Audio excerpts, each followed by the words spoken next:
السلام علیکم، فخر نیوز کے ساتھ میں ہوں سعدیہ بطول۔ سب سے پہلے شامل کریں گے آج کی اہم خبریں۔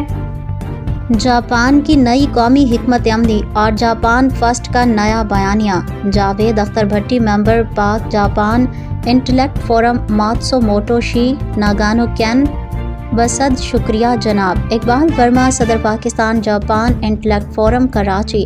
ایک بار پھر اس وضاحت کے ساتھ کہ پاکستان جاپان انٹلیکٹ فورم ایک نان پولیٹیکل اور نان ریلیجیس گروپ ہے۔ پالیٹکس ہماری براہ راست سکوپ میں آنے والا موضوع نہیں، لیکن بطور ایک جاپان دوست فورم ہم جاپان کے امور پر اپنی دلچسپی اور محبت کی بنیاد پر نظر رکھنے اور بطور کیس اسٹڈی سمجھنے کی کوشش کرتے ہیں۔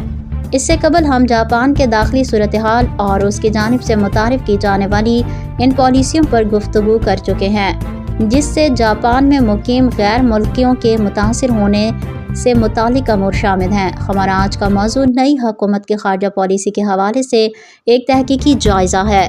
جیسا کہ ہم پہلے بھی کہا تھا کہ جاپان کے موجودہ دور میں داخلی اور خارجی سطح پر پالیسیوں میں نمایاں تبدیلیاں دکھائی دے رہی ہیں۔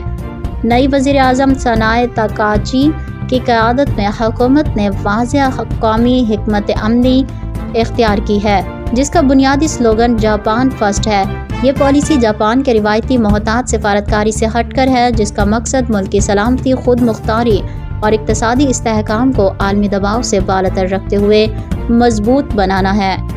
تاکاچی حکومت کی سوچ اس نظریے پر مبنی ہے کہ اب عالمی سیاست میں جاپان کو محض ایک شراکت دار کے بجائے خود مختار طاقتور ریاست کے طور پر اپنی حیثیت منوانی چاہیے۔